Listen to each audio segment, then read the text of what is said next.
In today's video, I'm going to teach you about how to use intermittent fasting to counteract insulin resistance. Hi, I'm Dr. Jesse Morris. I specialize in natural solutions for fatigue, gut health, and autoimmunity. In my last video, we looked at the core lifestyle factors that must be addressed to improve insulin resistance. Those include diet, exercise, and stress reduction. Right? Those are the fundamentals. Those are the nuts and bolts of the lifestyle pieces that must be addressed. Intermittent fasting is another powerful strategy that you can have in the mix to regulate blood sugar and get your energy back.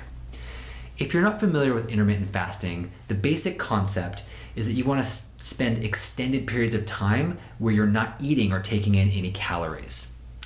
There's a ton of benefits to intermittent fasting, and there's a number of different ways to approach it. Specifically when it comes to insulin resistance and diabetes, intermittent fasting has been shown to directly lower blood sugar, and it improves your cell's sensitivity to insulin. Right, so insulin can do its job and help get glucose out of your blood into your cells.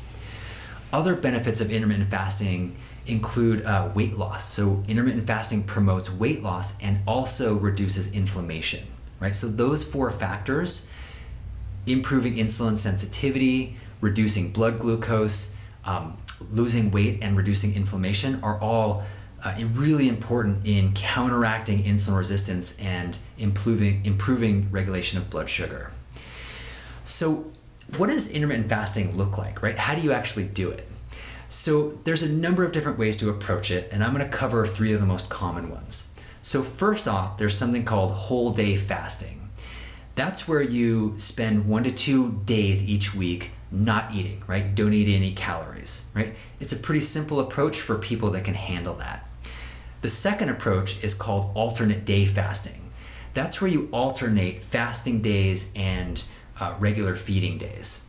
On the fasting days, it's recommended that you eat 25% of your normal calories, and you eat those calories in a 4 to 8 hour window, right? That can get a little complicated. My personal favorite is something called time-restricted feeding. That's where you restrict all of your eating to a 6 to 8 hour window each day. I really like it because it's simple and consistent, and you can get the benefits of fasting on a daily basis. I've been experimenting with some time-restricted feeding, and the way I've done it is restricting my eating to between 11 a.m. and 7 p.m. on Friday and Saturday, Sunday. I've just been doing it on the weekends, and I'm really enjoying it, and I definitely plan to keep experimenting with it in my routine. So one of the common questions that comes up around intermittent fasting is, can you drink coffee and tea, right? So black coffee and tea don't really have enough calories in them to interfere with the fasting process, so those are fine to have in the mix. One thing I would recommend is drinking plenty of water while you're fasting, right? Keep your body hydrated. And then one other thing I'll say about intermittent fasting is that some people just can't do it, right? When you're in a fasting state, your body has to adapt, right? Your brain has to send a signal to your adrenal glands release cortisol. Cortisol helps release stored glucose from your liver to keep your blood sugar up. For some people, that system is compromised and they have a really hard time, right? They get headachy, they get brain fog, they get shaky or irritable. They just feel really crappy when they're in a fasting state. If you're one of those people, what you might need to do is just slowly expand the amount of time you can fast, and usually your body can adapt.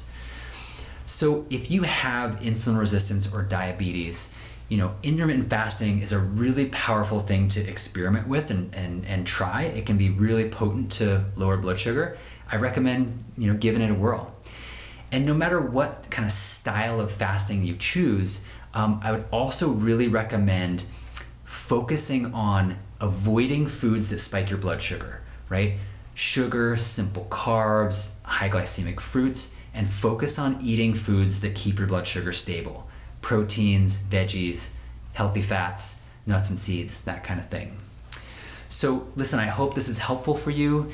In my next video, I'm going to be covering the top supplements that I recommend for insulin resistance. Stay tuned for that. If you know that you want some one-on-one help with blood sugar or fatigue, you can request an appointment through drjessemorris.com. I'm happy to help. Thanks again for taking a few minutes to watch this, and I look forward to seeing you soon.